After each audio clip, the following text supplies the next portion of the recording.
me, Shona, taking the mic again for the first episode of Got You Talking Shona.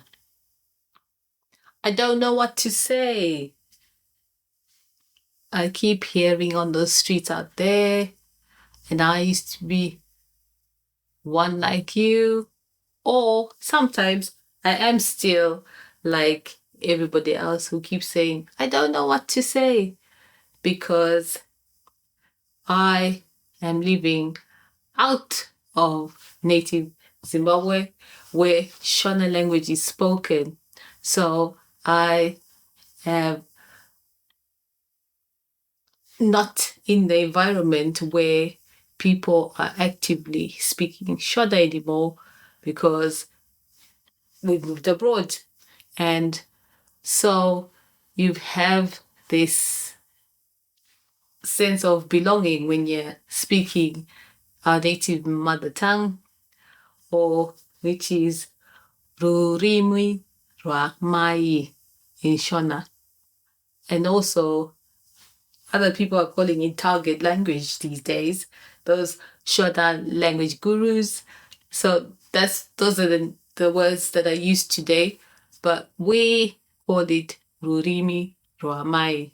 So we're going to learn how to roll our tongues, not specifically today, but there will be some words that I think are quite interesting that have made me laugh over the years, as I could technically be called bilingual. However, as I think language is dynamic, I'm continuously learning myself, because some of these Shona words I wasn't exposed to because I was too young to know what they were. But as you grow up, you learn and you grow. So the object of today and future series is to keep our language alive and pass it on to the next generation.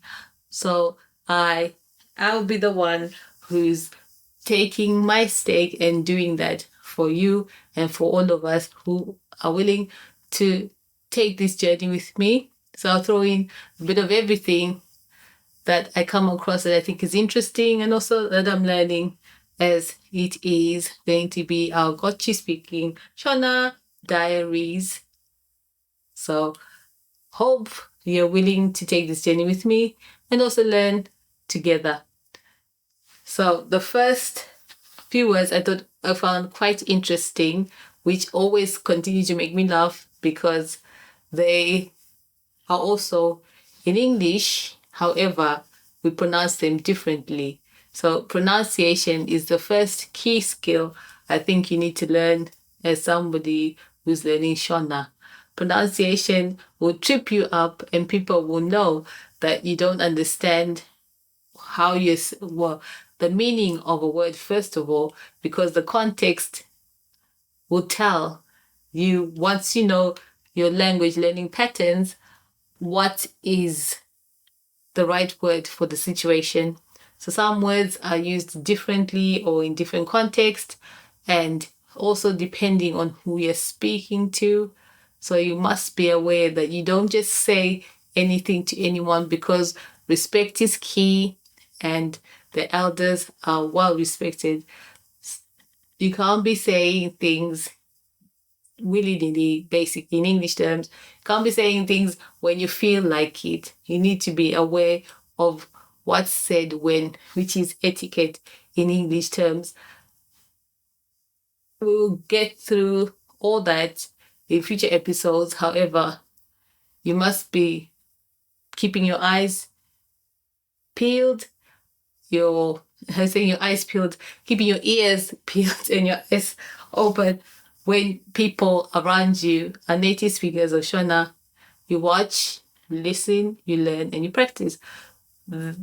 Now, I will go through a list which I have been learning, looking at, and reading, because that's another thing you need to do when you're trying to pick up Shona and you haven't been exposed to it, or people just speak to you and you're now learning to write it. You need to be aware of how things are pronounced or how they're written. Sometimes they sound like what my colleagues say with my name. Your name sounds longer when you say it than when it's written.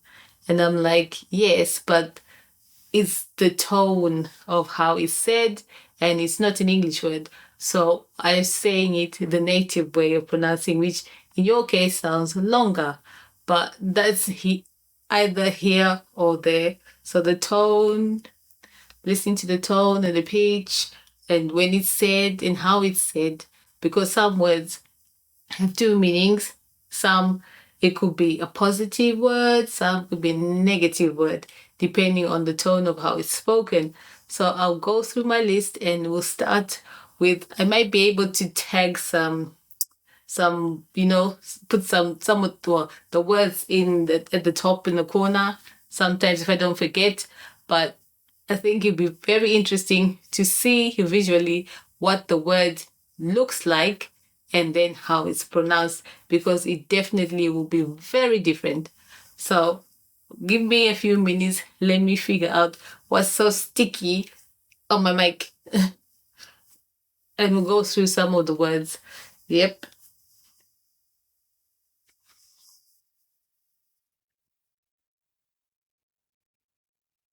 Right, this is like to practice pronunciation of your first few Shona words. If this is the first time you've heard me, if you haven't followed me on this Shona on Demand on TikTok, where you learn a lot, and also on Instagram, I think you should take a pause and, follow those channels. You can ask me other questions in this language learning journey. You learn a few different things. I'll try not to overlap, but I think it's always useful to have something different on YouTube than the other short form platforms. We continue.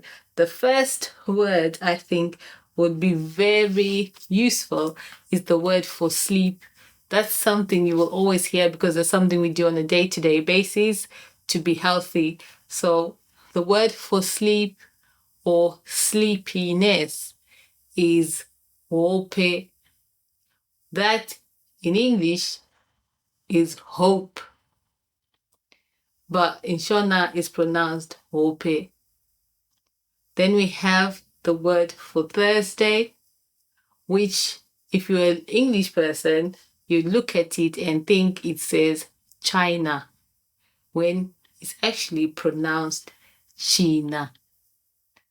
Then we have another word, which is for fish, which is called, it looks like in English looks like the word hove, but it's actually called hove. So when you look at these terms already, you'd be able to see that our AI language learning will not be able to get the tonality yet, but you never know. I may come back and say they've now been able to lock in on the pronunciation of our native mother tongue called Shona, or my native tongue called Shona, and I can hear the same as how I speak. But then again, there's still a lot to catch up on because Shona has many dialects, and the one I'm pronouncing right now is Karanga, but there's many other dialects which I've mentioned before in previous episodes, which you can look at and find out. Next word is the word for weeds, which is actually, when I was looking at it, then I was like, oh my God, one of the AI companies or apps is called Sora, but for us, it's Sora. That's weeds. So, in the tech space, for those who've never heard it, they'll think, oh my God, it's software. Well, no, for us, it's called weeds. The next one, which is called error in English, in Shona, is called era, as in to weigh something. Then we have the word IPA, which is related to tech software again, abbreviated, but for us, it's ipa as in ugly or bad. We talk about tasting of something, or unpleasant when it's something bad. Then we have the word for the tech word again in English, which is JIRA, JIRA in computer terms, but for us it's pronounced as Jira, meaning cloth or towel. So I thought it'd be quite handy to go through a couple of the words, which I'm always looking at and thinking, oh my God, we've got a Shona equivalent here. There's been several others, which I will leave for maybe the short form platform. I may think about it and tell you more. But if you enjoyed this episode, I think it's nice to follow along and talk Shona with me and comment below or hype this video up for the effort I am making to entertain and teach you on our native language called Shona. Take care. Follow the next episode. Or if you haven't watched already, the Shona Exits, which goes through other apps that are good to learn past this video. Take care.